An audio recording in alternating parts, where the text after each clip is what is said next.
Perkenalkan, nama saya Yoladi Ramadhani dengan NPM F1H022022. Saya sekarang sedang berada di rumah pengasingan Bung Karno. Dulu luas keseluruhan rumah ini mencapai 4 hektar.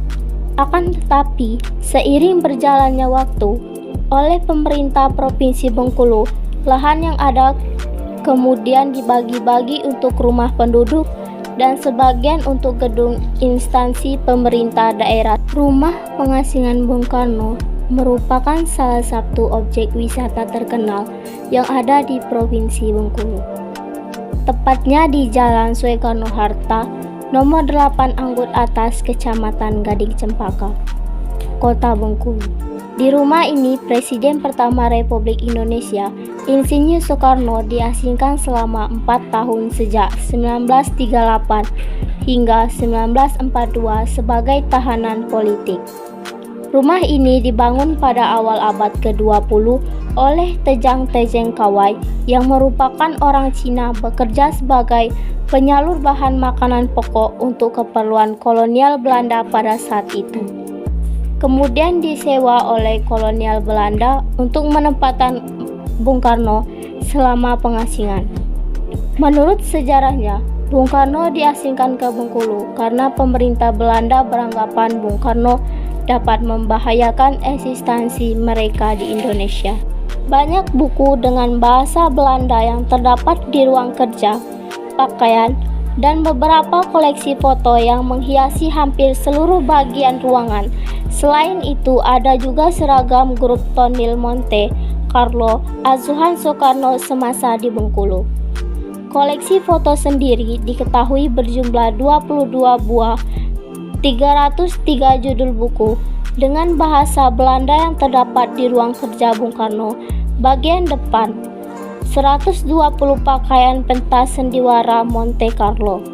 Sejak dibuka sebagai objek wisata pada tahun 1985, rumah pengasingan Bung Karno mulai dikunjungi oleh berbagai elemen masyarakat yang datang dari bermacam-macam daerah. Banyak buku dengan bahasa Belanda yang terdapat di ruang kerja, pakaian, dan beberapa koleksi foto yang menghiasi hampir seluruh bagian ruangan. Selain itu, ada juga seragam grup Tonil Monte Carlo asuhan Soekarno semasa di Bengkulu. Koleksi foto sendiri diketahui berjumlah 22 buah, 303 judul buku dengan bahasa Belanda yang terdapat di ruang kerja Bung Karno. Bagian depan, 120 pakaian pentas sendiwara Monte Carlo.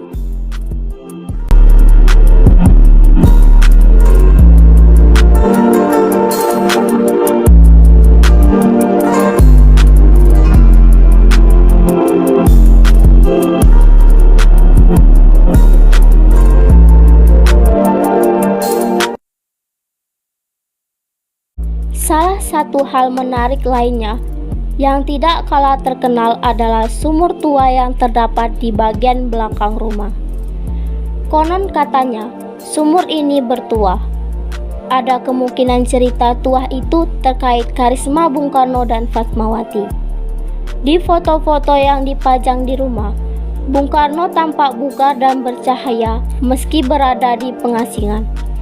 Fatmawati terlihat sangat cantik. Banyak pengunjung yang datang berwisata hanya sekedar untuk mencuci muka atau meminum airnya karena dianggap memiliki khasiat tertentu, salah satunya menjadi awet muda. Ini saya akan mewawancarai salah satu penjaga rumah kediaman.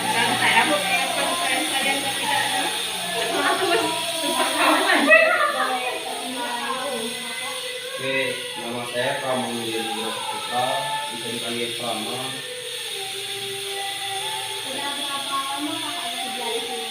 Kalau untuk bekerja saya baru 6 bulan di sini. Dan bisa tolong diceritakan sedikit tentang sejarah rumah Karno?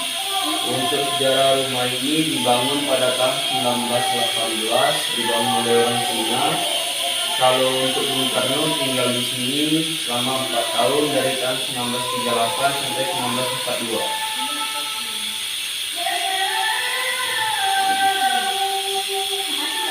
Oke. Dan